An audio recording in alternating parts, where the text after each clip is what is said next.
tablet just for like viewing chat. Oh, that'd be nice. Yo, speaking of chat, yo, what is going on, everybody? Welcome to the Xbox show for the Xbox gamer doing nothing but Xbox news. This is the Series X podcast. What is going on, chat? Good to see everybody in here early. I hope you guys are having an amazing Sunday. I hope you had a good weekend so far. I do know over here in Connecticut, man, the weather has finally calmed down. We're looking at like high 70s, low humidity. I didn't have to put on the air conditioner today. It's been a great day for me. Yo, shout out to my partner in crime right here. Jamie, what's going on, bro? Yo, everything's good here. Just excited to talk about Xbox and nothing but Xbox for a change. Yeah. Dude, I will say while we're just getting started, yo, huge shout out to everybody who was here for the very first episode. You guys absolutely blew my mind, probably Jamie's as well. Like the outflow, the so many people who came in and supported the show was really awesome. I see a lot of you guys back here today as well. Definitely appreciate it. And guys, while I am talking about that, if you get the chance, definitely hit that thumbs up button. But not only that, we are a brand new podcast. We got to let other Xbox gamers out there know that there is a place where we don't talk about console wars, we don't have a toxic chat, and all we do is talk about Xbox news. So, for that, can you guys share the show out? Let people know where we are, what we are doing. Let's get as many Xbox gamers in here as possible. Not only that, I want to give a shout out to Xbox themselves because I just saw that within Gamescom, because basically towards the end of Gamescom they do an award show. One of the categories was best new tech, and the Series X won best new tech at Gamescom this year. Jamie, what do you think about that, bro? Dude, that's awesome in my opinion. Yeah, I mean, I literally just found out when you sent us the link. It's cool news because it shows that there's excitement for Xbox, especially in a European based show. It's good news because it's a cool box. It's very capable and it deserves the recognition it's getting. So yeah. Nice, nice, brother. And guys, just to let you know, as we go, the different topics that we talk about, I am gonna put visuals up there. You're actually seeing the first topic that I thought about talking about, to get everything warmed up and stuff like that.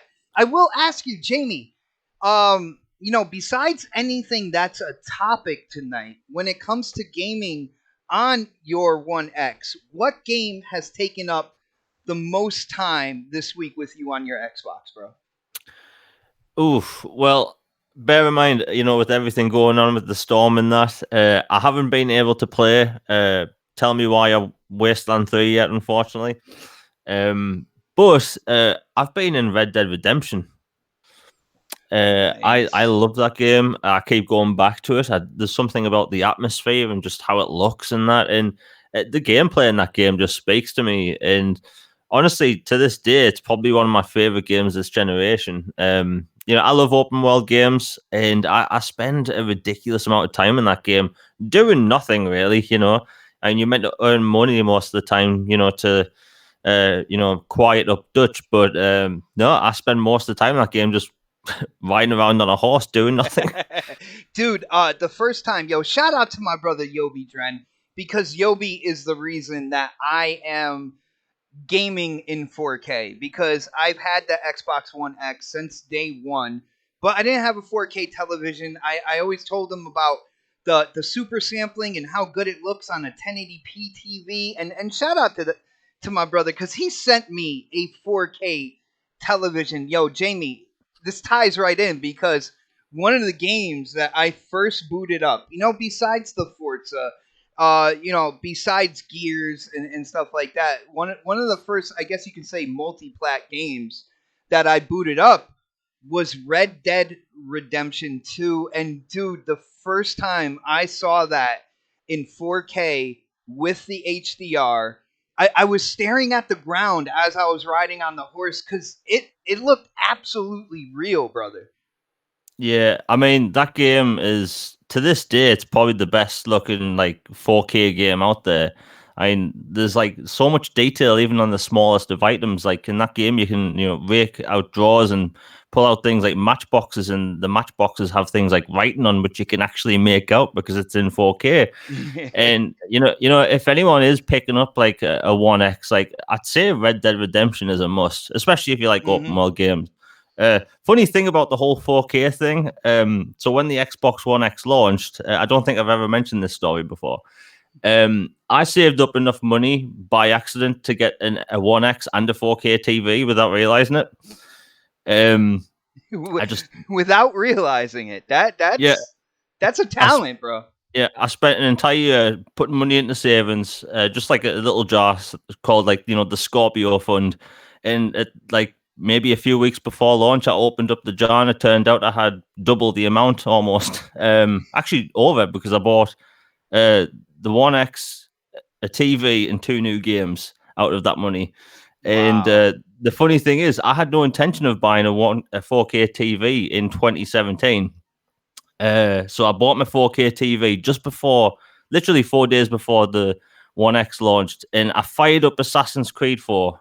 Or not Assassin's Creed 4, Assassin's Creed Origins, Mm. and I was stunned. Like I was like, this game is gorgeous. Like I wasn't expecting the jump. Um, and then I was severely disappointed because I went to my settings and I had a bunch of red ticks, and I was like, oh no, have I bought the wrong TV? Because, you have to get the right TV for everything supported. And I had no HDR available. Well, 2 weeks pass, and it turns out that the HDR settings aren't even in display settings on this TV. They're under hardware settings. So I just had to toggle it on, and I went to my settings, and everything was green, and I was seeing HDR. Dude, the same thing happened to me with the HDR. Again, shout out to Yobi, but also shout out to my brother Delirium Blades, and of course the Don, because as I was setting this up, I'm like, oh man, this TV doesn't have HDR. I was like, yo, the game looks crisp, it looks sharp, everything looks good. I'm fine with it. But Don and Delirium Blades, they would not leave it alone. They're like, yo, bot, get into your TV settings. I'm pretty sure you have HDR on that TV, and after a couple days of them hounding me, which is how Jamie, if you haven't noticed, that's how you get me to move faster. You just keep bugging me until I do it. Yeah, I went in and I did that, and I gotta say, high dynamic range color changed my gaming life forever, man. Like, dude, I feel like that's even bigger than the overall resolution. What do you think, Jamie? Oh yeah, I agree. I mean, if you play things like games with lots of like high saturated color, like the Forza Horizon games, or even like the latest Lego game, HDR completely improves an image. And I don't think that HDR is this thing that people should necessarily go out and buy a new TV for, but I do think it's a huge improvement on an Mhm. image. So if you get a 4K TV, you might as well go for the HDR as well. And honestly, like again with like open world games where you have like bright blue skies and stuff, like it really helps out. And especially in games where you have like lots of like darks and stuff, so like games at night, like you have like the blackest blacks, like because it just the overall image quality is just there. And honestly, like HDR is something I look forward to in upcoming like Xbox games, things like Everwild and Mhm. stuff, again, high saturated colors, like that stuff shows. And like even things like Sea of Thieves, like that game has beautiful HDR. Oh yeah. And I think it's something I hope more games have going forward, because a lot of games now are 4K or upgraded or whatever, but a lot of games still don't use HDR, and I think they should use it. I think it's gonna kind of evolve into being kind of like the norm, and it's gonna be funny if you ever go back and play something with kind of like the standard color range and stuff. It really feels like almost like a coloring book that has been lightly colored in with pencil. Like you don't it feels very thin or whatnot. So I think moving forward, it's pretty much gonna be HDR as the standard. I do want to say shout out to one of the newest members of this channel, Master Clown X3. He is messing around with some of the stickers right now. Absolutely awesome. Shout out to the chat, guys. Thank you so much. Again, like I said, this is an Xbox show for Xbox gamers. No talk of any other platforms on this show or in the chat. And that's even Xbox guys. So, guys did a great job last week. Let's keep pushing it forward. Let's make a place that's not toxic, that doesn't deal with console wars, and just a place to talk about Xbox news. And speaking of Xbox news, Jamie, I got some for us, man. I got something we can talk about here, and it's something that I'm actually excited about. All right, there was a game during the Series X kind of like game showcase. It was early on in the show that I got really excited for it. Like as you know, and a lot of people out there know, I play a wide range of games. All right, I like the photorealistic games, but I also like the cartoony down to the small indie. I play a wide range of games, especially aesthetically. And just this past week, it has been confirmed that a new game coming out called The Gunk is going to be an Xbox Series X / PC exclusive. Now, for people who don't know about The Gunk, I did pull up an IGN article. I'm gonna read some of this to you guys, and then of course I'm gonna bring it to Jamie. I wanna hear his thoughts and opinions on this. But all right, so Image and Form, that's the name of the studio. They are the creators of the Steam World series. They announced a brand new game called The Gunk. All right, it's starring two space haulers who chance upon a planet teeming with life. The third-person adventure will see you encountering undiscovered alien life and discovering the secrets of a lost civilization while cleaning up the gunk, an alien parasite that infests the planet. And IGN goes on to say that they are getting Luigi's Mansion / Mario Sunshine vibes from this. They go on to say it's a major switch for more ways that this Swedish developer, because from the start, this is their first 3D game. Now, they came out with a game called Steam World. They had a couple different iterations, and it always came out on Nintendo first. So they kind of gravitate towards that more kind of like Nintendo-y look to a game, but this is their first ever 3D game because their other one was more of a card-based game. And IGN even gone on for people who like, review scores and stuff like that. That the last Steam World that came out almost got a 9 from IGN. They got an 8.6. They said the game was as flexible as it was fun. So I'm hearing a lot of good things here. Jamie, what do you think about this news? The Gunk. The developer came out and said that they realized that this game, they're going to want all the bells and whistles, so they wanted to talk to the company that had the most powerful hardware, and they said at the end of the day, that's exactly what they did. What do you think about Xbox basically acquiring the Gunk as, an Xbox / PC exclusive title, man? Are you excited? I mean, when I first read that it was going to be a bit like, Luigi's Mansion with, Mario Sunshine thrown in there with sci-fi, I was all in for it. Because, slap sci-fi on something and I initially wanted. But I think it's going to be cool because, a lot of things coming from next gen is things like, better fluid physics and stuff. And this game, has that. It also reminds me of the stuff that you see on high-end PCs is a PhysX with like fluid and stuff. Mm-hmm.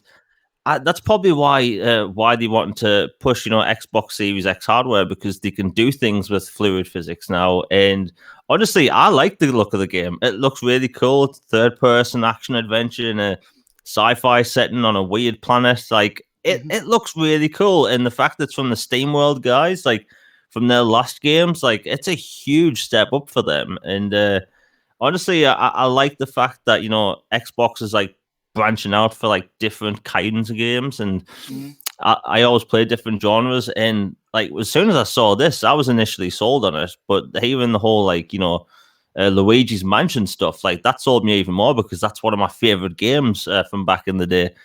So like I'm excited for the game. I mean the video's playing right now on for me, and it looks great. Like it's got a quirky art style, and I'll be buying it day one. Dude, one thing I will say about this game, like, when it comes to the player models, I'm like, yeah, it's okay. It's got the cartoony look to it. The thing that really attracted me to this game was the environment and the detail in the environment, as along with that kind of like vacuuming up the gunk kind of like animation, and the way that fluid. I hate saying the word so much because it sounds a little silly, but the how fluid the gunk is. I'm really excited for this game. It's the first one that they're doing as a 3D game now. Jamie, do you know about SteamWorld? Is there any, if you do, is there any kind of insight you can give to the developers? Because I don't think there's a lot of people out there that know about this studio. Did you have any time with the SteamWorld franchise or anything? Um, I've basically gotten everything I know about them just on Twitch. Like the SteamWorld Dig games are literally just 2D, platformers with the 2.3 D art style, and they've always went for like a very cell shaded type look. Okay. And this game with the whole fluid dynamic and stuff, like they clearly trying something different. I don't know if they're using the same engine or something, but like the jump for them like is huge. Like I don't know if they've like beefed up as a studio or not, but like the jump from the last games to this is like that big. I'm actually impressed because like you see games from indie developers, and there's a lot of really cool ones out there, but like sometimes like, they'll come out with a new title like this, and it's such a huge jump. I'm actually impressed. Like that's one of the reasons why I like a lot of these indie developers aiming for Xbox Series X hardware, because they try in something different, and this is really a fresh game for Xbox, so I'm all for it. Yeah, and like I said, the environment. I guess the best word I have to describe the environment, besides like detailed, it looks really dense. Like there's a thickness, around your character that I think looks really good. I think it has a lot of potential. When it comes down to it, I guess there was an opportunity here with Xbox and the developers, alongside PC, because Xbox is PC, PC is Xbox now. Um, for them to kind of the developers to reach out there, and for Xbox to get kind of, I guess you would call it a second party deal, because this is an indie developer. They're not first party, but they're making something exclusive, at least console exclusive to the Series X and on PC. So I am really excited for this. For anybody who caught the live reaction for the Xbox Game Showcase, you guys already know that when I saw this, I was like, "Yo, this looks good. I'm already in on this." And just to hear that, the developers and the Xbox division were talking, and they're coming out with like more of an agreement and stuff like that. It's really cool. I'm digging it. Yo, shout out to Game Filter, who says, "I'm waiting to see more Scorn." Brother, you and me both. Like that creepy kind of like backdrop to Scorn is right up my alley. Yo, Fear 2 was one of my favorite games on the 360. I love kind of like scary games, and not just like jump scares and stuff like that, but that really kind of creepy environment that you don't even want to go down that hallway because you don't know what's down there. That type of game really intrigues me. Since Game Filter brought it up, Jamie, what do you think about what we've seen from Scorn already, man? Are you waiting to see more, or are you already excited for that title? I've been excited for this game since 2017. It was announced back then as a Kickstarter, and got funded fairly quickly. And it's a game that's got its inspiration from H.I. Geiger, who is an artist that basically made art that was kind of organic. That's why Alien has the look it does, and like Yes. Aliens 2 and And I'm Alien a 3. huge Alien fan when it comes to movies, by the way, too. So Yeah, same here. And like those films like scream H.I. Geiger. And it's meant to give you a very unsettling look. So like a lot of like the hallways look like organs and stuff. And Scorn is a first-person shooter horror game. It's quite a weird game, but like it's meant to be very unsettling. Like you're meant to like literally be like kind of like have like hair on the back of your neck stand up just while walking down a corridor, and there's like alien things attacking you and stuff. It's a really unique take on a horror game, but like having an environment that looks creepy in itself. Like I'm all for it, and I've been looking forward to this game for a while. The developers said the developing specifically for Xbox Series X console, and they said that game will give them what they need for the Yeah, visuals. they were So talking about overall fidelity, which 4K, and they were also talking about frames per second being 60. They said they couldn't really compromise either with making this game because I guess the sharpness and the clarity and the speed of the game, they all kind of like they all complete the immersion of that game. So they really couldn't make it for like the One X or anything. Is that what you're talking about, Jamie? yeah, I mean, this game has a ton of detail. So to have all that running at 60 frames at the highest visual fidelity for a console, like it's going to be impressive. And who knows when that's going to launch? I mean, it's made by a very small team, Mm. but from what they've been able to do is impressive because, like, not a lot of games go for the HI Geiger look, and especially with the entire environment. Like, literally, like you can watch early gameplay on YouTube, and it's literally hard to watch just someone walking down a corridor because it kind of just like it sets you uneasy a bit, and that's going to be different for a game. And that the thing is, that's going to launch an Xbox Game Pass, which is cool. Yes, yes. Absolutely love Game Pass. And you know what's funny? Jamie, I think you gave me my first ever segue, and I appreciate that.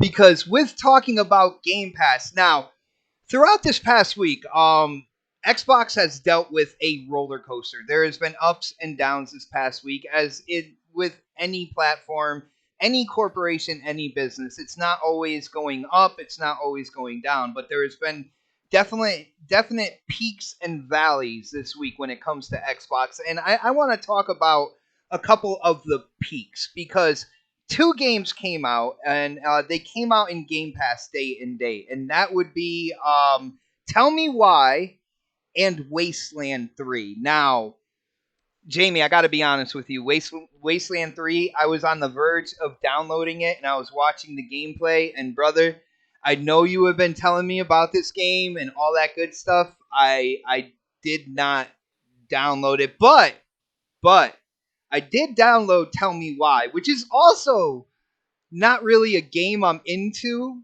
per se. But, Jamie, out of these two games, which game were you excited for the most? I mean, like I said earlier on the show, like I haven't been able to play them due to like stuff going on, but I've been looking forward to both. Wasteland 3, I've been looking forward to for years, even since before Microsoft picked up In Exile. It's kind of a isometric turn-based RPG strategy game, which I like, and it's got all sorts of like quirky apocalyptic stuff. But Tell Me Why I'm looking forward to as well because Don't Nod make very interesting stories. Life is Strange and things like Vampire. Like they know how to make intriguing stories with interesting characters, Mm-hmm. and like they completely two different games, right? Like you can clearly see on screen like completely opposite games, and they aren't going to be for everyone. Like you may not like turn-based strategy RPGs. Like a lot of people don't, but I do. And there's a Life of Strange crowd out there that really looking forward to Tell Me Why. And Tell Me Why, if you read the blurb, it's a very interesting take for a game, and I'm looking forward to it. And again, like Game Pass needs a variety of games, and I like the broad spectrum of stuff we're getting. All right. Well, check this out, Jamie. I'm gonna go in to Tell Me Why a little bit.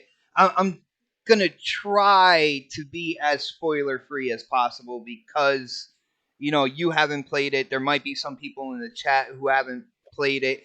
And again, I say play loosely. I have always been in the vein of I have played other games like this. Another good example on Xbox would be kind of like Man of Medan or Man of Medan, whichever way you want to say it, the Dark Pictures anthology, where I look at it more like an interactive movie, more interactive than like the Netflix movies that were interactive. I think there was one or two there, but I still consider it an interactive movie. But I will let you know that this story has definitely caught my interest. And the reason why, and I think it's something that they did in Life is Strange as well, it seems that there's kind of like a supernatural element underneath kind of like the main story. And that is what hooks me.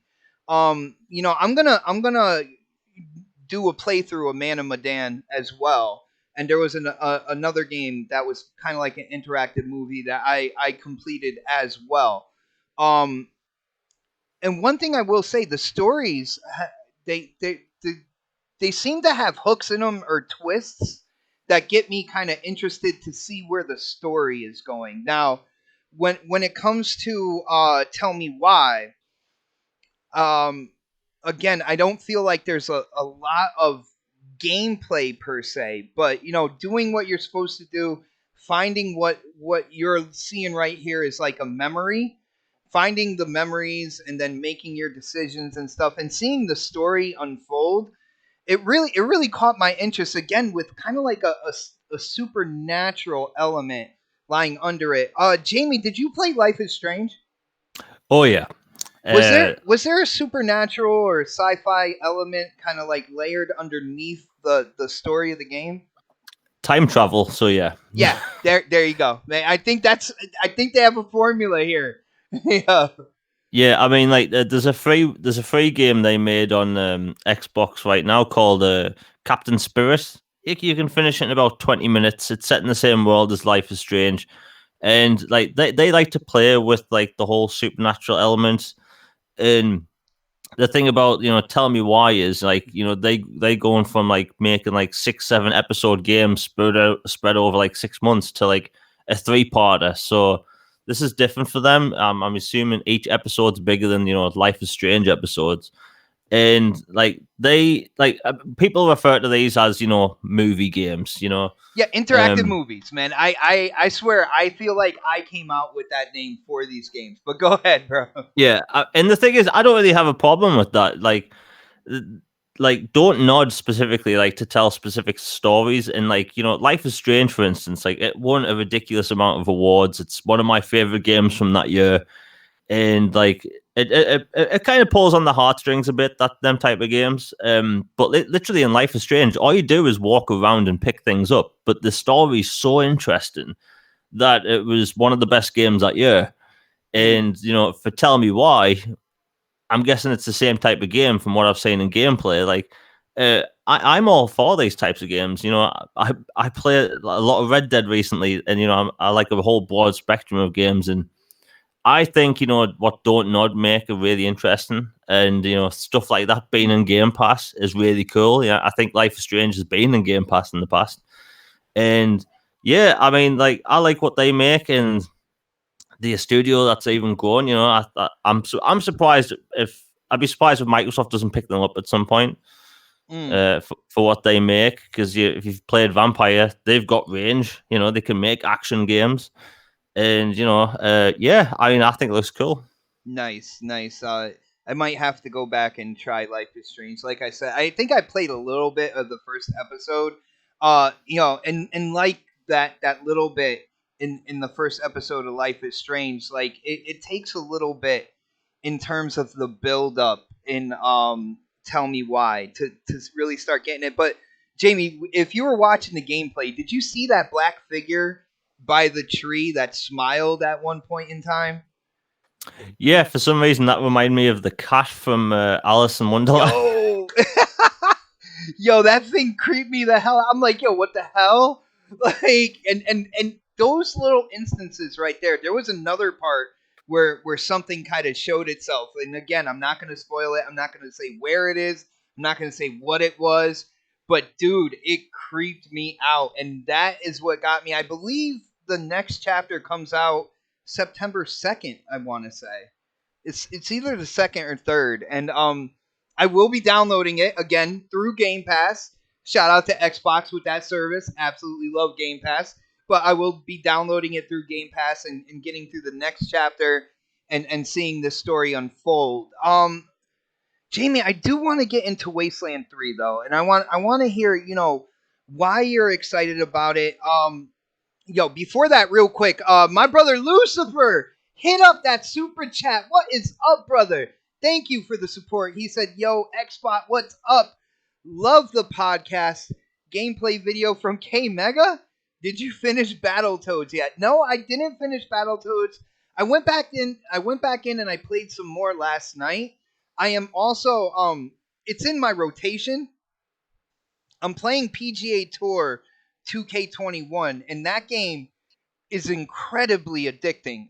I know golf isn't for everybody, but the amount of control in PGA 2K21, absolutely incredible. Anybody who even dabbled in golf games and got an interest in it, I would highly recommend PGA Tour 2K21. It is quite possibly the best golf game I have ever played. And that's saying something because I've been playing golf games going back to the original Xbox with Outlaw Golf. But I did get further into Battletoads. The game absolutely hysterical. I'm seeing jokes for the first time that they put into the story and the script. Absolutely love that game. Yeah. What is up, Skit Eastwood? Good to see you, brother.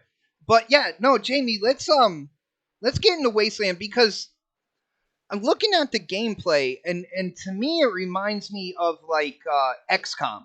That Yeah. type of game. Am I right on that? I'm not really into XCOM and stuff like that, but what is this game according to the elusive gamer?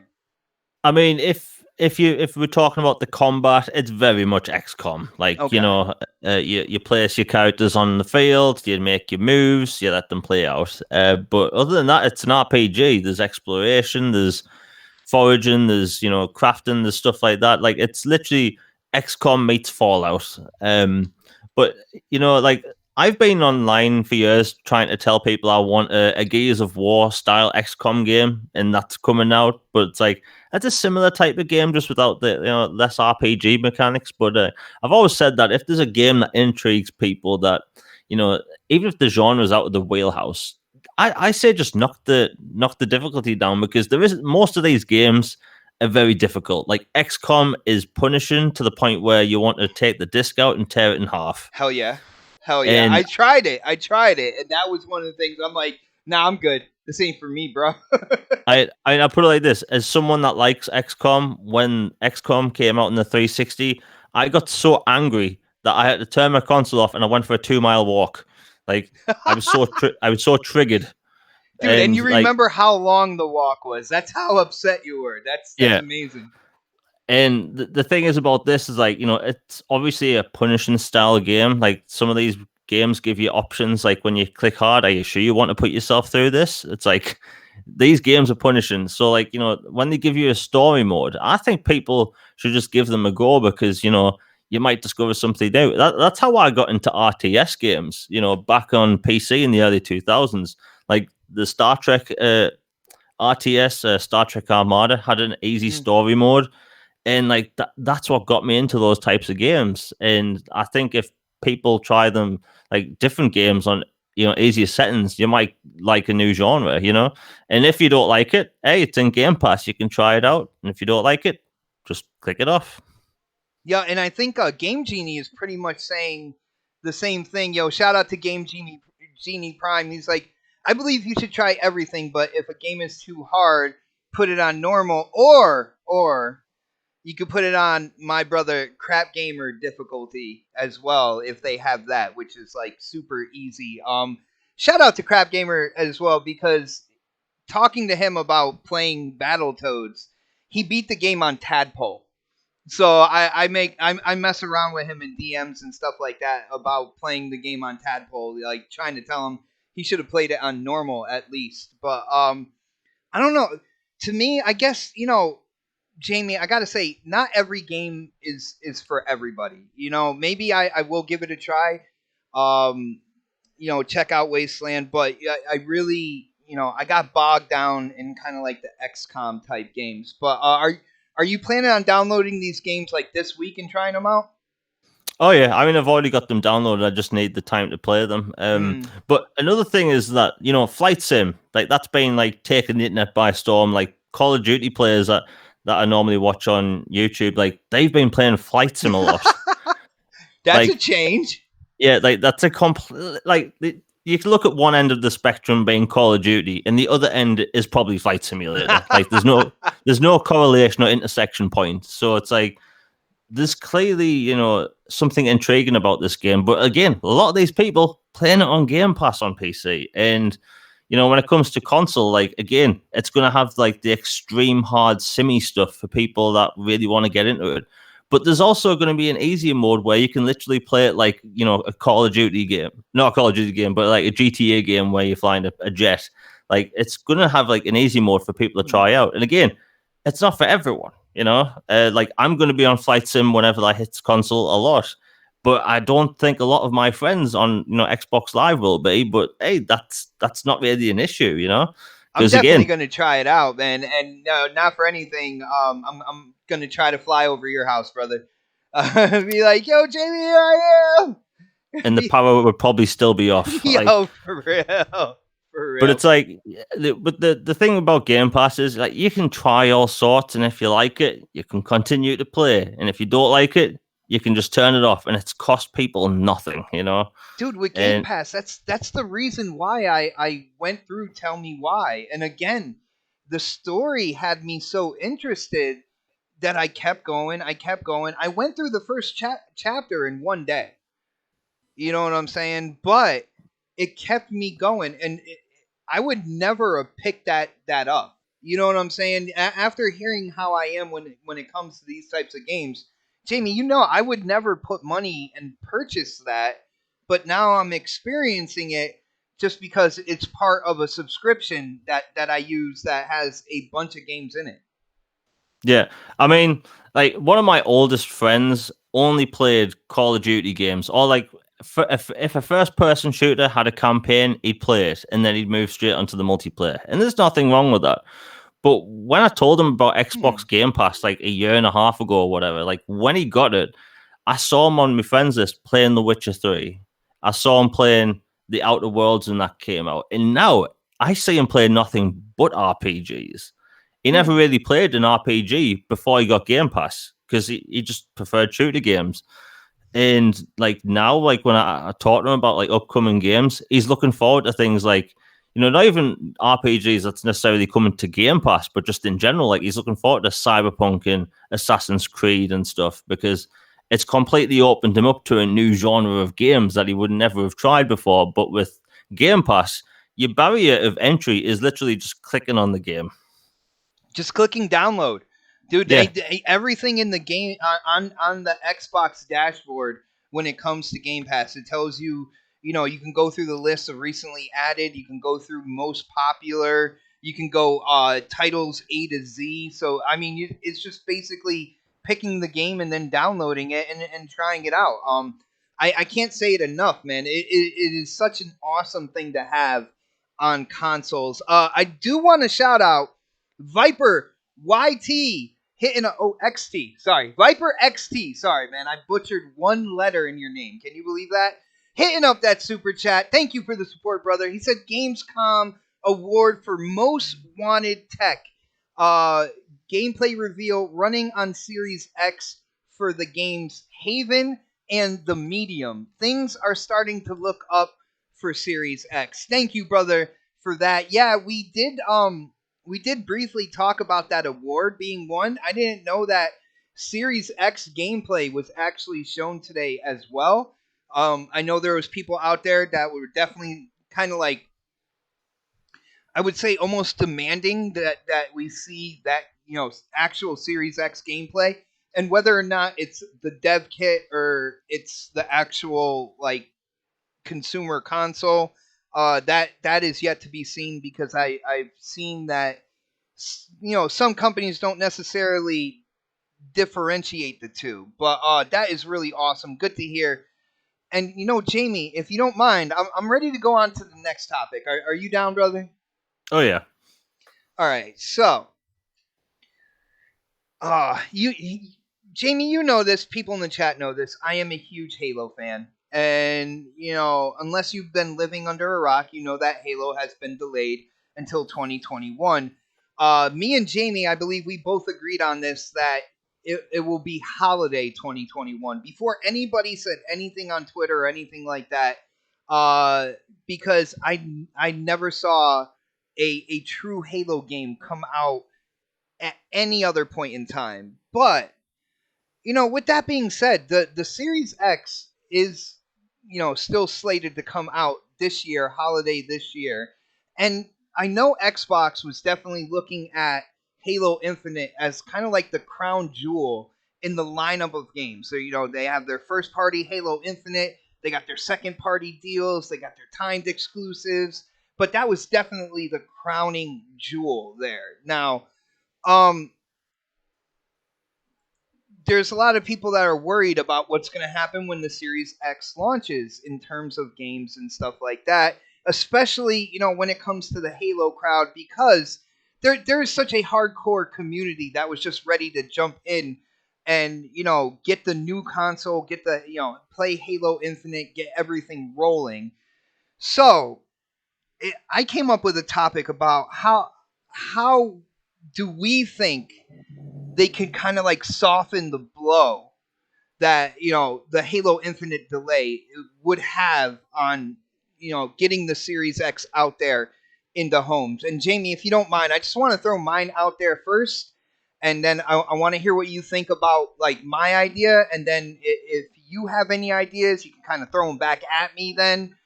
But one thing I was thinking, if I was in charge of the Xbox division, or if I was in charge of 343, and we have this delay going on, to soften the blow, as they really get into marketing on the Series X, I believe that the so-called flight plan, or the beta for Halo Infinite, I think that is back on now, because they were planning on not doing that and launching the game, basically in November. But what I would do is I would come up with a schedule flight plan for Halo Infinite's multiplayer, where as long as you come out and say like the console comes out in November, say by mid to end December, the flight starts kicking off. There's going to be 2 multiplayer maps or something like that.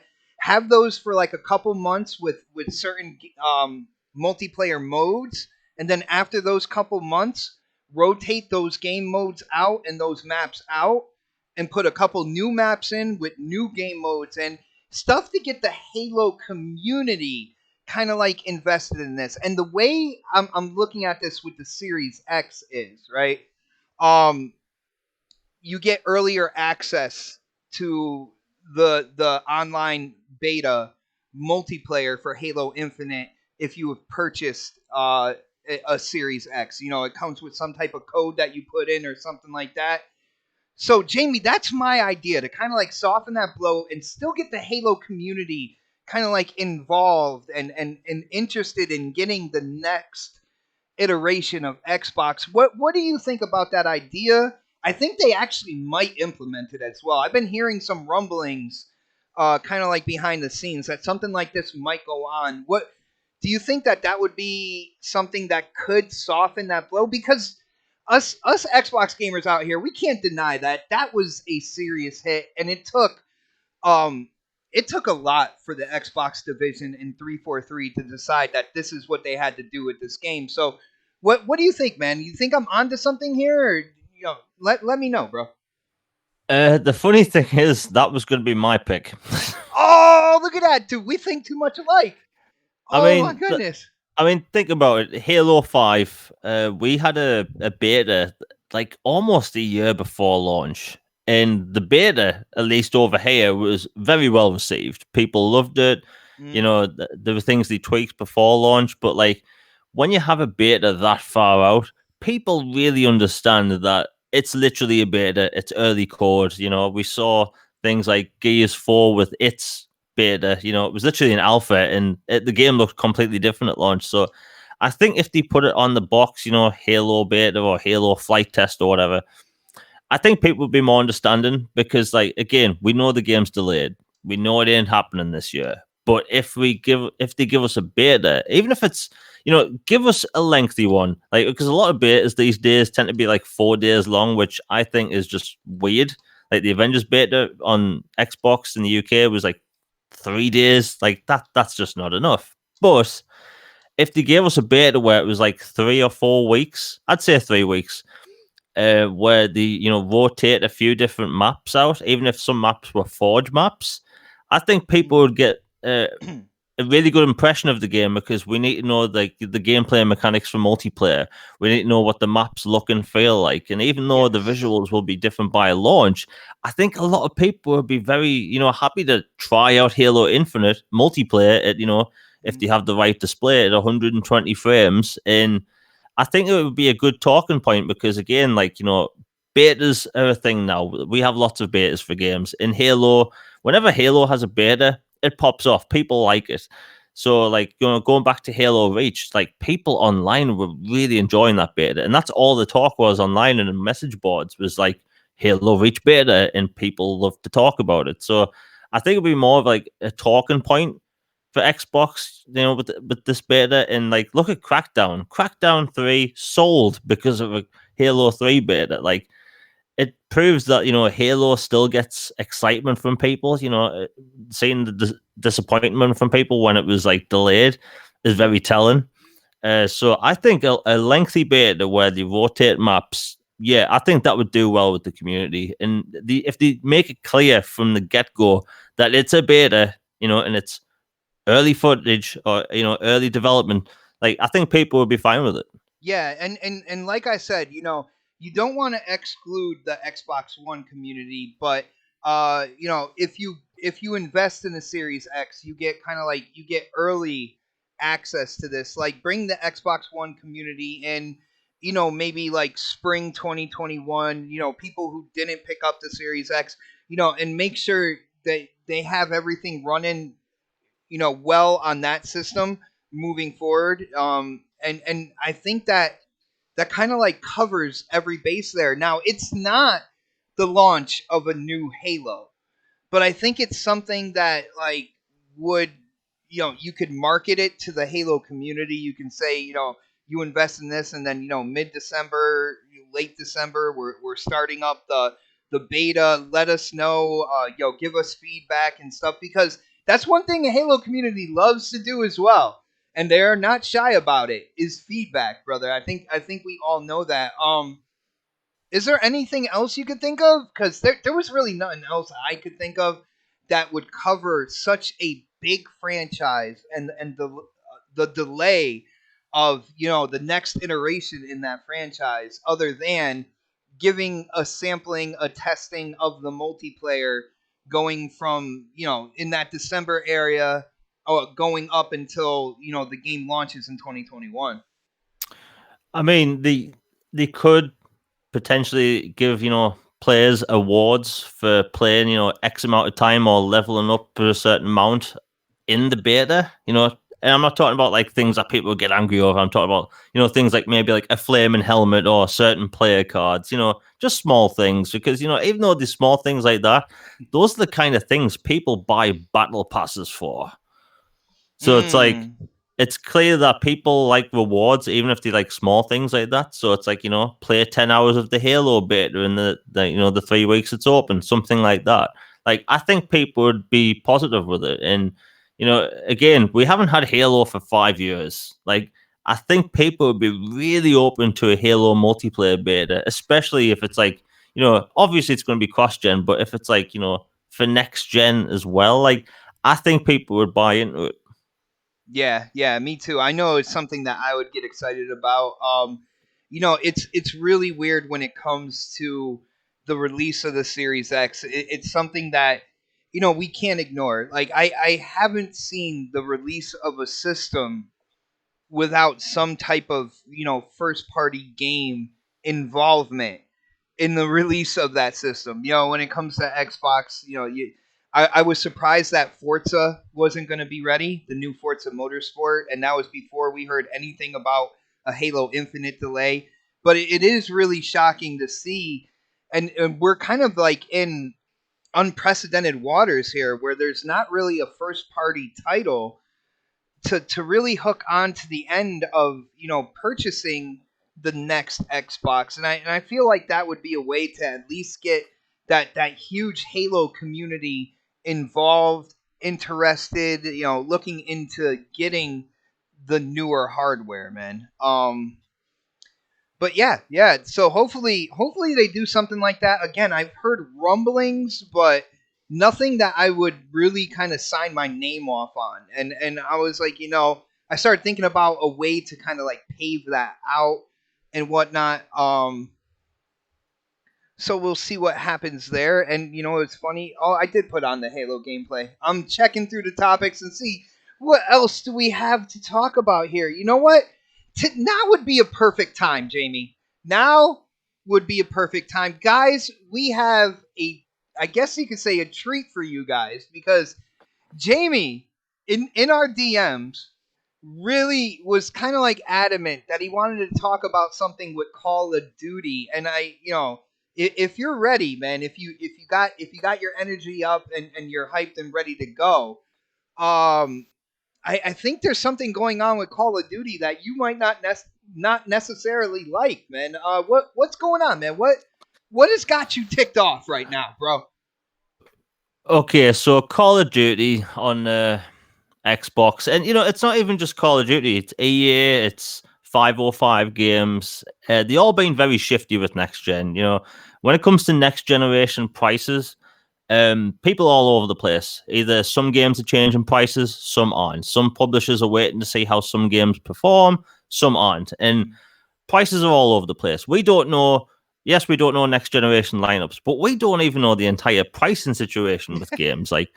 And the thing is, with these upgraded consoles we got this gen, we got free updates. We got higher resolutions, we got HDR, sometimes higher frame rates, high resolution textures, and some other bells and whistles. But going into this next generation, Microsoft and CD Projekt Red, and CD Projekt Red have always been, pro consumer and stuff.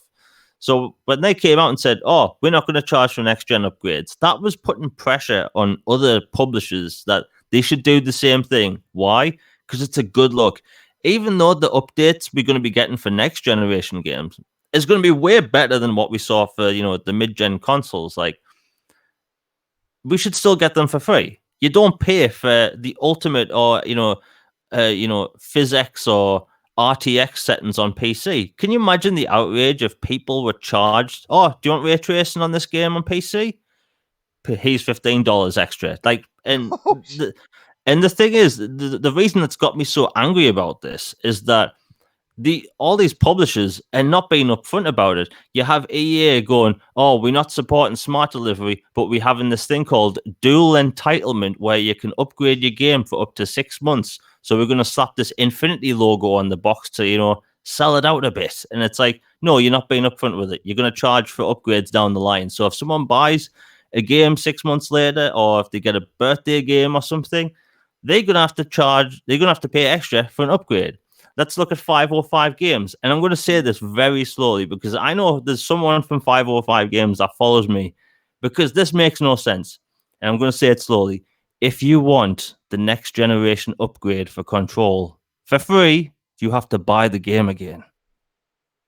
How does that make sense? That's not It's not free. It's not free if you have to buy it again. And I saw the 2K thing. If you want the free next generation upgrade for 2K, whatever the basketball game's called, just pay for the $100 edition. No, that's not free then. You're charging more for it. And then there's Call of Duty, and it's like publishing deals always are a thing with platforms, and this isn't a platform thing. This is an Activision thing. Activision are just terrible. Like they don't know how to advertise games that aren't Call of Duty. If it is Call of Duty, they go all over the place with the marketing deals. And then when everyone else is on the cusp of getting free next generation upgrades, they're like, okay, you can get the next generation upgrade if you buy the dual upgrade pass, or if you get it digitally. You can't upgrade it until later for additional price. But if you buy the Ultimate Edition, you also get a free next generation upgrade. But here's the catch. We also have a boxed copy for Xbox One and Xbox Series X, neither of which will play on either console and give you the right settings. And it's like, Activision, get your head out of your arse, I please. I will agree with you on the physical disc aspect of the Call of Duty. All right, when it comes to smart delivery, Jamie, and I'm gonna feed in, and then we're gonna go back and forth on this. When it comes to smart delivery, Xbox did something that hasn't really been seen in the console industry, saying that with their smart delivery, and people who agree that they're going to use the smart delivery, that you're going to get that next gen features of that game when it comes out on Xbox. We have never seen that before. I remember 360 to Xbox One. There was Forza Horizon 2. It came out on the 360, but if you wanted to play it on the Xbox One when you got it within that time, because there was no Game Pass, or you basically had to buy the game over again. So I mean, they are doing things that have never been done before, and even with kind of like the ultimate editions and stuff like that, like they're giving that next gen game for a little extra money. I don't know why they're not using smart delivery, except for the fact that they do want to make more money than that. But let's be honest, Jamie, and you can agree or disagree after I say this, but at least we're getting more options than we got going from the 360 to the Xbox One. Am I right? Oh no, no, you're right. Here's the thing. I love the fact that we're getting more options than ever before. We have more games supporting free updates. But the thing is that really gets under my skin Oh. is that these publishers aren't being upfront about it. Like again with Call of Duty 505 games and EA and 2K, like they aren't just blanket saying, "Hey, we're going to be charging more for next generation games," or "Hey, we're going to be charging X amount for next gen upgrades." They're just being all over the place. They're all using different terms and different marketing Mm. phrases for different periods of time, and it's like it's not the right way to treat the customer. And again, started with Cyberpunk. Like it's better to give a fan value rather than reaching at the pockets for something extra. Because look, we all knew that games were going to go up price this generation, but like I've seen like some publishers they're going to be charging more for next generation games and then charge more for a cross gen patch. It's like the thing there's is no moving. there's no uniform that's going. There's no uniform pattern. Every publisher is doing something different, and some of them are definitely, they look more cash grabby than others, man. I'll definitely give you that, bro. I mean, like, let's look at like Control, right? I love Remedy games. They've made some of my favorite games in the past. And I'm not going to blame them. I'm going to blame the publisher, 505 Games. And like saying, "Oh, we couldn't think of a realistic upgrade path for everyone." And then they say, "Oh, by the way, the Ultimate Edition with all the DLC and all the expansions that costs less, you get a free upgrade." No, if I have to play like plank down another 40 quid for the same game for a next generation upgrade, that isn't free. Like, and No. they all being weird and shady about it. And I'd rather that they just came out with Dude, a because blanket they would term just saying, rather, let's be real, especially publishers, and certain publishers that we talk about. We all know within a gaming community, there are certain publishers that are completely about the money. They're really, they don't want to extend an olive branch out there. They want to make it look like they're extending an olive branch, so they'll say it's free with like this bundle, this cross gen bundle, but then that bundle is like $80, $90 something like that, which is not really free. You're still paying extra, but you know, I think the biggest complaint here, man. First off, those publishers that we know are cash grabby are gonna be cash grabby. We all know that, and unfortunately, when it comes down to it, these publishers also seem to make the games that sell the most as well. Publishers for Call of Duty, stuff like that. Like they're never the consumer base is never going to speak with their wallet on that unless they do something absolutely astronomical, like anti-consumer. Just real quick, yo, Sir X-Man hit up that super chat. What is going on, my golfing buddy? Yo, it is good to see you, bro. He said we have to pay for upgrades in online. That's going to force more people over to PC. They're kicking themselves in the butt for this mistake. And again, when it comes to the publishers, because we know Xbox does have smart delivery, these publishers can sign up with that, all that good stuff. We saw CD Projekt Red do it. The publishers, I don't think they care. As long as they sell the game on whatever platform, they don't care if you move to PC. Just buy the game on PC. But it could be a kick in their butt because, let's be real here, the PC community, and I'm not saying all of them, but there's a pirating situation that PC gamers kind of like deal with that console gamers don't deal with nearly half as much. All right, ever since after the Dreamcast and all those kind of like pirated physical discs and stuff like that, we haven't really seen too much of that on the console side of things. But Jamie, it is interesting, man. But again, like I think you can speak with your wallet, but you know, gaming is so big. There's so many gamers out there right now that I don't see a lot of them, like a lot of gamers coming together and really giving these publishers that money hit in order for them to change their ways. You know what I'm saying?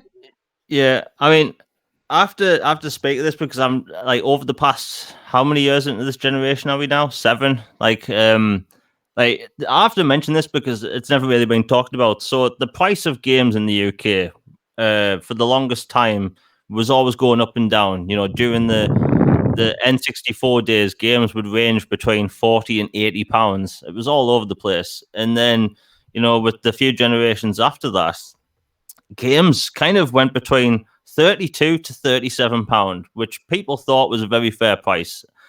So moving into this generation, games went from 37 pound to 49.99.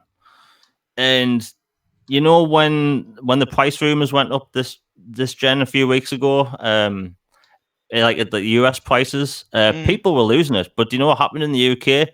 Nobody complained. We had to get on with it, and prices just went How up. long are games going to stay at $60 if you think about it? Everybody wants the industry to grow. It's already bigger than the movie industry. You put cinema, you put DVD, home video, all that good stuff together. And the gaming industry is already bigger than that. People are asking for bigger games that cost more money, but yet people were complaining for a $10 increase in games. To me, that's ridiculous, bro. The $10 increase initially didn't really bother me. I know game prices went up. Like again, this generation, we paid for a £10 increase essentially, right? So I just checked the game prices for a lot of next generation games in the UK. Oh, and I must say, in the UK, if you want to buy a game digitally, you pay more. So if a game is £49.99, you're paying £60 to buy it digitally, essentially, right? Which it sounds silly because you're not getting a disc or a box. So I just went to the Call of Duty prices of, this year's COD game.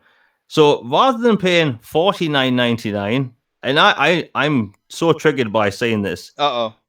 Call of Duty I'm really angry saying this. Call of Duty Black Ops Cold War for the Xbox One. This is just for Xbox One, $64.99. But if you want to buy the next gen only one, $69.99.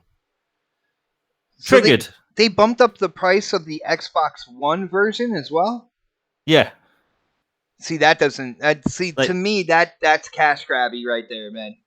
and I've just checked the prices of like other games. Like in the UK, we've been shafted a lot on like game prices over the past 7 years, and Hmm. it's just like Dude, it's just what? games are Well, going. don't forget, Canada's been hammered. Canada and Australia, they are Oh yeah, hammered when it comes to prices. and it's just saddening because like I would rather games would blanket up, like go across the board, like X increase price so much, but it's like game prices are all over the place in the UK, and especially in a time in 2020, like people don't want to be forking out almost £80 for a game, and it's like, and that's before the collector's editions, that's before like the digital deluxe and whatever, and it's just like even the Lego game, the Lego Star Wars is going up by £15. Damn, dude, damn. But again, like I said, when it comes to the gaming industry, guys, we want bigger games. We want more immersive experiences. Games have been $60 since the 360 first dropped, and I remember like because they used to be $50 before that. $10 increments, for that many years. It's to me, it's not really a big deal. Again, shout out to Sir X-Man hitting up that super chat. And brother, these are two games that I have as well. He said Tony Hawk and PGA Tour 2K21 have free upgrades. I love it. So brother, I'll be playing golf and throwback Tony Hawk 1 and 2, free upgrades on the Series X, bro. Yeah, it's up to the publishers on what they want to do. If they're gonna try to squeeze money out the gamers, that's what they're gonna do, man. It it's an evil world we live in, Jamie. You know what I'm saying? I that kind of like jacked up price for the Xbox One version of Call of Duty. That's horrible, man. That's absolutely horrible, yeah. I don't I know. mean, it's like, I think literally the only people over the past 7 years I think I've heard mention the UK price gouging is me and Jez. Like, and it's just like it's all over the place because like I know in the US, like a full price $60 game is like the industry standard unless it's like a cheaper like remaster or whatever. Like over here, it's all over the place. You could be paying £40 for a remaster, or 55, or 65, and it's just like they can't make up the bloody mind. And it's Mm. it's it's just if you're in the UK and you're looking forward to buying games this holiday, like it's adding up now. Like Dude, that's crazy. At least we get, we play on a platform that has this subscription service to where this might not affect you as much, Jamie, because there's a lot of games coming into Game Pass as well. I don't think Call of Duty will ever be one of those games or one of those franchises. You never know. Maybe down the line a few years, but that's why Jamie, I'm a dad. I'm a father of three. All that good stuff. I can't really spend as much money on video games as I did, back in my early 20s or anything like that. As my phone goes off, but so like Game Pass to me is an absolute godsend. Games like Battletoads. Was it September 3rd? I think Resident Evil 7 is going into Game Pass as well. Now, I've had my issues with Resident Evil 7 in terms of I don't feel like it's a real kind of like Resident Evil game, but it still looks like a real scary as all hell type game that I it would is. play gladly through Game Pass. You know what I'm saying? Game Pass to me has taken a huge chunk of money that I would normally spend throughout the year and has shrunk that down, and I'm still able to play those types of games I would normally have kind of like bought. And then I know back in the 360 era, bought, played for a couple weeks, brought it back and put that money, brought it back to the store and put that money on another game and stuff like that. I really, really like what Game Pass is doing. But unless you have any more on this, man, I think it might be time to move on. Is there anything else before we go to the next one? Just a quick thing about Game Pass. Like, if it wasn't for Game Pass, like if I bought everything I've played on Game Pass this year, I would have probably have had to spend close to £1,000. Dude, that's incredible. So Absolutely incredible. so it's like I like whenever people try and nitpick, Game Pass or like say devalues games, like when new films and stuff go into Netflix, I don't go, damn, that 10.99 I spend a month just got devalued. Like, like I've never thought that. So like, the fact that I can pay for like Game Pass and get access to all of those games, like it saved me so much money. And this is going to help people with next gen launches because you don't necessarily have to buy every single game because if you have Game Pass, a lot of them's going to be there. So like I think Game Pass is like helping with this whole situation. So yeah. Nice, brother. And shout out to the chat talking about SSX Tricky, one of my favorite games, man. Love the SSX franchise. From what I hear, from what people have told me, I'm pretty good at it too, man. But on that note, again, Gamescom did happen this week, and Jamie, thank you again, man. You were a part of my live reaction. It was me, you, and Mad Skills, which is my oldest son. He was involved mainly for Destiny 2. But, we went into opening night live and tried to see, exactly what they were going to show in terms of games for Gamescom. Now, I want to talk about Xbox Game Studios and what they have offered through Gamescom. Now, I haven't watched every single stream, but I'm going with that. The opening night live, that's supposed to be your main event, your big hitter that kicks everything off. And then the other kind of like shows throughout the week are to go more in depth on things that we saw from that first big show. That's the way I look at it. And if I look at what Xbox Game Studios had to offer, Jamie, I believe we said there was like 2 games on opening night live. One of them was 12 minutes, and I don't remember exactly what the other one was, but it was another smaller title, right? I mean, the fact that I can't remember says it all. For some reason, I want to say "Tell Me Why," but "Tell Me Why" like came out, and I think it might have been. I think it might have been "Tell Me Why." Tell Me Why won an award for best Xbox game there. Okay. But other than that, like I think it was just 12 minutes. And again, I've been talking about 12 minutes for the past year on Twitter. Like I'm looking forward to that, and the fact it's got, James McAvoy, Daisy Ridley, and Willem Dafoe. Like that's got my interest even more peaked. But like I thought, like it's clear that Microsoft moved stuff out of August, and I'm not defending it in any way. Like I know the fact that 2020 has been a mess for everyone in every industry, and we just want to see more games. Like if like again Spaceballs, we come in the desert and we ain't found nothing. And I think. Dude, I'm sorry. You just reminded me. Yo, shout out to Wilmy Hood. My bad for interrupting, but yeah, I have to say this. Shout out to Wilmy Hood. He posts like different memes throughout the day on Twitter. And he put out a meme. He was like, guy walks up to a bartender. He says, "Give me a Corona and 2 hurricanes." Bartender says, "That'll be 2020." Yeah, I'm sorry, man. I saw that last night. That's fantastic. But like, I think that like we would have seen more Gamescom if Microsoft didn't move stuff out. And I put it like this: if I watch a Gamescom show and my best 2 takeaways from it, a Lego Star Wars game and Star Wars Squadrons, that says it all. Dude, you are so big on that Lego Star Wars, man. I wish I could be as hyped as you are for Lego, bro. I mean, I put it like this: I like Star Wars.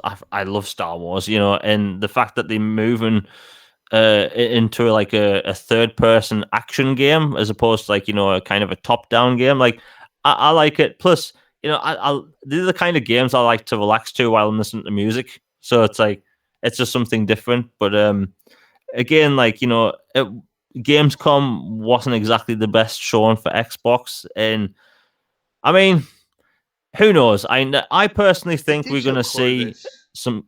I think we're going to see some good stuff in September. I just think that it's cutting it very close because again, if we all had E3 this year, I don't think anyone would have had a bad showing, to be honest.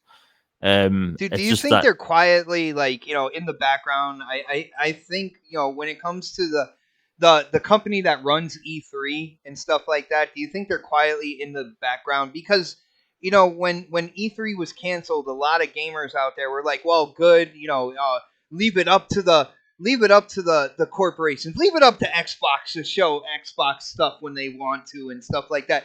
Do you think the people that are running E3, they're like in the background smirking and getting ready for E3 2021? Like, yeah, you guys need us. Like, yeah, I mean, I put it like this: it's almost September, and every single day I see people online saying, "Well, we need E3," and it's almost September. Months away after like we would have had E3, and it just goes to show because again, like if we get E3 in general, we know every single game almost that's coming out for the next 18 months.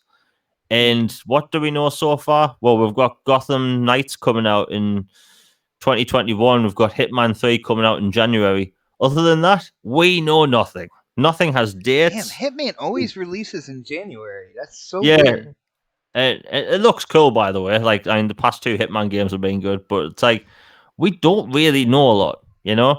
And I do think, like, if you look at all the games that's aimed for 2020 for Xbox, you things like the Ascent and the Medium, Crossfire X. Like Microsoft does have some exclusives coming out for Xbox, but we just haven't seen a full lineup, and I think that's the main problem because normally by the end of June we know price, everything Mm, about hardware, mm-hmm. full lineup. And we know nothing, and it's clear that it's frustrating for people because we haven't seen anyone from Microsoft say, "Hey, here's a chunk of Xbox Series X gameplay. Have at it, watch it." Well, But somebody all of said today that what was it, Haven and the Medium? They actually had the games probably running on the dev kit, but in terms of the gaming community and the gaming industry, from what I've seen, running on the dev kit means running on the Series X. So today might be the day that that part changes, man. yeah, I mean when these developers say like even the past few days, oh by the way, the gameplay was running on Xbox Series X dev kit or Xbox Series X, like that's fine. It's just the problem is that Microsoft's even on Twitter and Microsoft's Xbox Twitter is a very cool account. They haven't came out with a broad blanket statement and said, "Hey, check out this Xbox Series X gameplay." That's true. We've had to go to developers' accounts to see gameplay. Hmm. That's the problem. We don't have all the gameplay in one concentrated place. Like even if you go to the Twitter, or I should say the YouTube, it's just trailers. We don't have chunks of gameplay listed, and that's a problem because normally if 2020 didn't go down the hellmouth, we would have known everything by now. And it's telling because Microsoft should show more gameplay, and we should have more stuff labeled as such. But Oh yeah. unfortunately, we haven't. And I think it's fine for people to want more gameplay because across the board, like I have not seen much. Dude, well, Like you I'm, saw what I showed from the gunk. Like, it was only the original trailer. I went out there and tried to find, like, gameplay footage. You know, like how usually after a trailer, some kind of like YouTuber will have extended gameplay because they're testing it and they're allowed to, and this and that or whatnot. I tried to find some extended gameplay, possibly give a different look to that game, more of that game, and there was nothing out there, bro. yeah. I mean, I put it like this: like we meant to get Gears Tactics on Xbox this year, probably a launch game, which has been my prediction. But we haven't got a full trailer. It's like even if September delivers, and I believe they will, the problem is that it's so close to launch. Like it's so close. Like, it's going to get to the point where we all get to buy our consoles first, and then we get a knock on the door 6 months later saying, "Hey, pay up." Like because we just don't know. No, like this whole Mexican standoff thing with the whole like, are you going to pay? Do you want to know the price? Do you want to see some gameplay? Like it I just don't like this whole game of cat and mouse everyone's Dude, it's playing. It's funny like that I called it a Cold War, and then Call of Duty is coming out with Cold War. yeah, and the thing is, think about it. Normally, when you buy a shiny new console, you go, you get your console, you maybe buy some accessories, you buy some games, and that's all gravy. The problem is that we don't know the price of the console. We don't even know what the box it looks like comes in. We don't know the accessories, like the new stuff. We don't know how much of those little 1 terabyte cards are going to cost. We don't know the whole lineup of games, despite the fact that if you like look at the list online of like 2020 games, there are games coming out, but we don't have a bog standard. Hey, this is our launch list. Yeah, That's the problem. that is It, definitely a problem, man. It's something that we don't normally. At least by now, we know at least like 80%. Sometimes they'll keep something, kind of under wraps and kind of, start marketing that like a little bit closer to to the release of the console. But you're right, man. They haven't come out and said like, here's the list. This is why you're gonna pick up a Series X. Here's the list of games, dude. We haven't seen any of that. I mean, if I look at if I like literally do research and look at all the games coming out this year that I do want, I'm happy with what's coming. I'm getting Mm-hmm. Crossfire X. I'm getting Assassin's Creed. I'm getting the Medium. I'm getting the Ascent. I'm getting Cyberpunk. Like the list goes on. I'm getting the Lego Star Wars game. Dude, you Oh better damn! quit your Wait, that job if you're gonna beat all those games. yeah. Like there's a lot of games I'm looking forward to, but like as happy as I am with the games coming out, I just want to know a final list and price because I've got money sitting here waiting to put down for a console that has no price or release date. And even though the rumors are coming out now that it's going to be very early in November, that's cool. But you know what? Isn't like right now we don't have a price or a pre-order page. Like no, my luck, they're going to put the pre-order page up. There's like 100 consoles available, and then they're going to sell out. Like I don't think I'm going to be able to get one this year because Oh of no, dude, because no. the thing about I think these consoles are going to be extremely limited, and I'm unsure. Like normally we should be able to pre-order our consoles by now. Like I pre-ordered my Xbox One in 2013 in like late July. It's like it's almost September. We know nothing. Yeah, I that just that is true, man. And it's a weird world we're living in right now, dude. I really think they had a different plan, but they have had more than enough time. Before kind of like the shit hit the fan, they had a different plan of what was going on. I love what they did at the video games awards. And then you hear kind of like rumors that it was one person that stood up in the middle of a meeting and said, "Hey, we should do something like this." I still feel like Xbox's marketing is kind of like a dumpster fire, man. I don't like how they handle marketing over there, bro.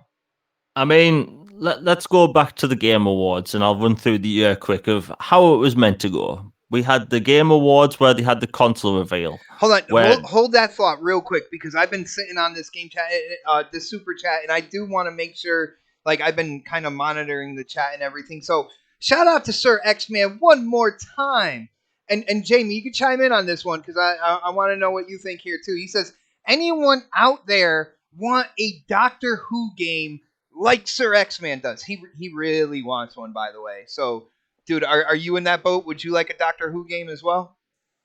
I think that would be cool. Nice, nice. Like I Yep. think that'd be something like Warner Brothers could make. But yeah, But my bad for cutting you off. But I was like, I still gotta like look at the chat and what's going on, and I'm sitting there on that super chat waiting to say it, man. So thank you for being patient with me, brother.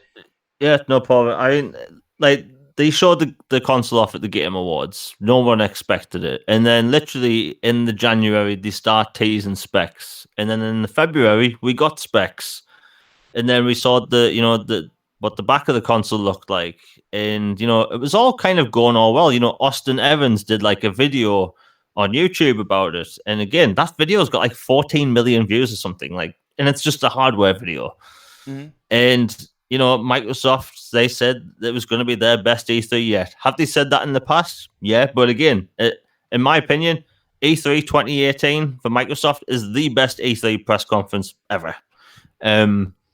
But like everything looked all good. Like everything seemed like very streamlined, and then everything went to crap. E3 was cancelled, Then we were going to have a digital E3 event. Then that was cancelled because, all these publishers decided to do their own thing. And then Summer Games Fest was introduced, which literally did nothing. But like linking other events on your own account isn't an event. I'm sorry, but it's just not a thing. Uh, I mean, I link things on my Twitter all the time. I'm Dude, not going to call it. you have events. Yeah, I mean, like I'm not gonna link a bunch of stuff on my Twitter and call it Jamie Games Fest 2020. Nice. And it's like, it's like it's clear that things went to crap because, like, again, E3 we see first party, second party, third party in indie games. And at the Xbox event in May, we saw some third party games, which cool. There's Bright Memory Infinite, which looks stellar, and Chorus, which I think's fantastic. Assassin's Creed, but like we haven't had the big show yet, and that's a problem. And while I am confident with what they're going to have at launch and afterwards, we still haven't seen much, and that's a problem. Because when the casuals still haven't seen much, especially, that's a problem because they need to see more than us, because we're the people digging around the internet all day for like trailers and clips and stuff, and it's like they aren't. If they went Jamie, you make a great point with the casual market, because we all know we are like right around the corner from Xbox announcing their Series S, which I feel is aimed towards the casual market at a lower price point to get them to kind of invest a little bit earlier than they normally would. Like I'm thinking like $299 for the Series S. So you make a great point on that, because the casual market, they're not looking and digging and trying to figure out exactly what's going to be there for the launch. You kind of have to spoon feed information to that demographic right there. They really haven't done that. Yeah. I mean, I do have a video coming out tomorrow about the Xbox Series S, but that's for tomorrow. Can't wait, bro. But Can't but wait. like we need to know. Like, again, if they have an unannounced console that comes out this year, we need to know. Like it's going to get to the point where we're going to have a pre-order page before we see the console. Yeah. Like, they'll have it blacked out, like like the government classified. Like they'll have it blacked out. The picture will be blacked out, but they'll be like pre-order here. Yeah. And it's just telling, because like, again, like my Twitter feed is filled up with people every day saying they're waiting to pre-order, and it's like even though it's 2020, the world's gone to hell. We've still got money burning in our pockets to buy $500 consoles. That says what gamers are like. We want our new consoles. We want our shiny new tech. Like, even though the games don't release till later, and again, none of the big games release till like November. Like, we want to pre-order now. We want to make sure our piece of hardware is secured in a time where we don't know how many units they'll have. We don't know if it'll be limited, because if you remember when the Xbox One X Scorpio edition was announced, that thing literally sold out in the UK in 3 minutes. So it's like, I'm just a bit worried that, we're going to find out too little too late, and it's going to be too late. I hear you, brother. But, when it comes down to it, we are right on the verge of September. This is where we're hearing, we're going to get shows and stuff like that, and we're going to get to see more. And again, regardless of what we have seen, and I have been happy with some of the shows that have gone on this year. We're possibly going to get more. We're going to get possibly games that weren't announced, stuff like that. So I'm still excited for September. I do hear what you're saying though, in terms of getting closer and closer to the launch date. What's going on here? I feel when it comes down to it, Microsoft, when it comes to announcements, when there was E3, they always went first. So I'm a little more lenient on Microsoft and Xbox in terms of them going with the price and stuff. But we are getting really close. Like, come on, guys, let's get into the groove. Let's get the information out there, so gamers like us, we don't have to do all that research. We know you have it right there. It's in black and white on the interwebs. But I'm excited for September to see what September holds, man. And unless you have anything else, man, it is about time to Get the frig out of here, man. Is there any last words on this, bro? Just if anyone from Microsoft's listening, like I know how to make GIFs perfectly. So like give me some trailers to make GIFs from because I'm running out of ammo here. Yeah, I love it. I love it. Come on, Xbox. Give the man Jamie what he needs right now. Yo, shout out to Supersonic. Supersonic, I'm not sure if you knew this or not, but this is strictly an Xbox show. We do not talk about other platforms.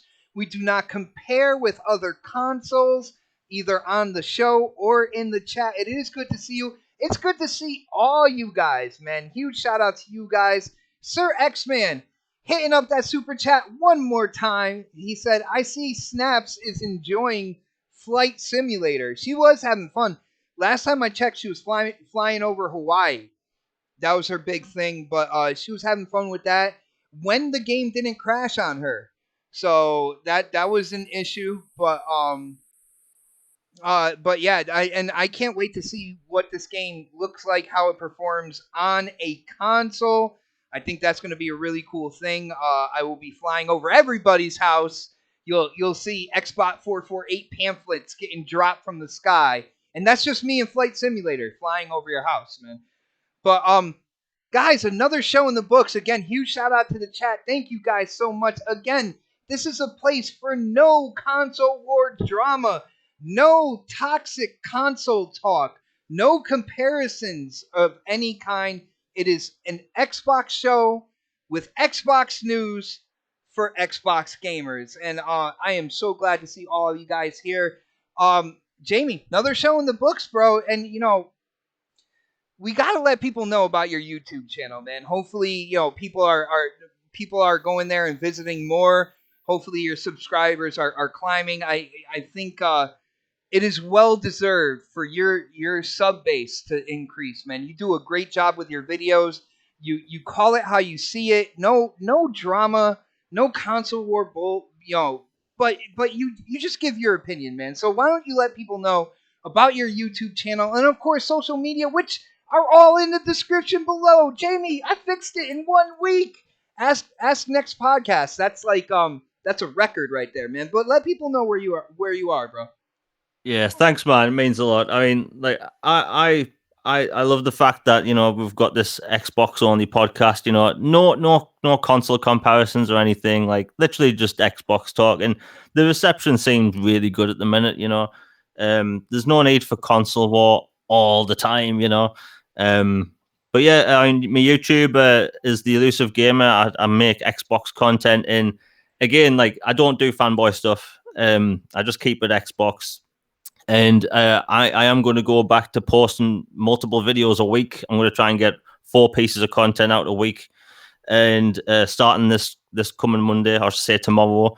And the next video I have is about the Xbox Series S, which should be interesting. And yeah, my Twitter is JamieMoran UK, where I post gaming and jokes and stuff.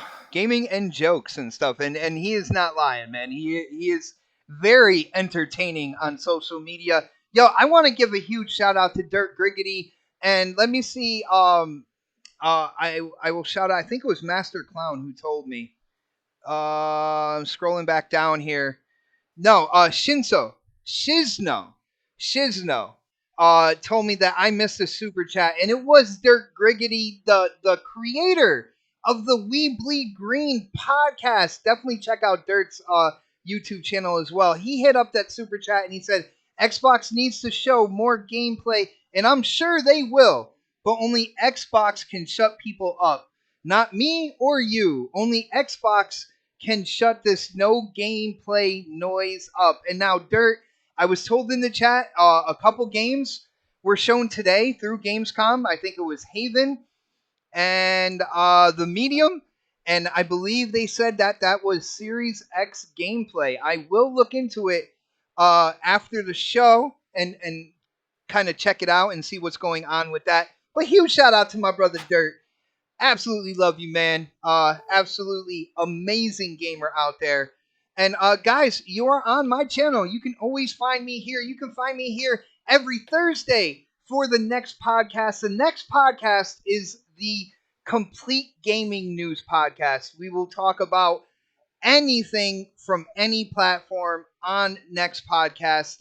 That's where we do the Complete Gaming News. You'll find me here every Sunday, 6 p.m. with my partner in crime, the Elusive Gamer.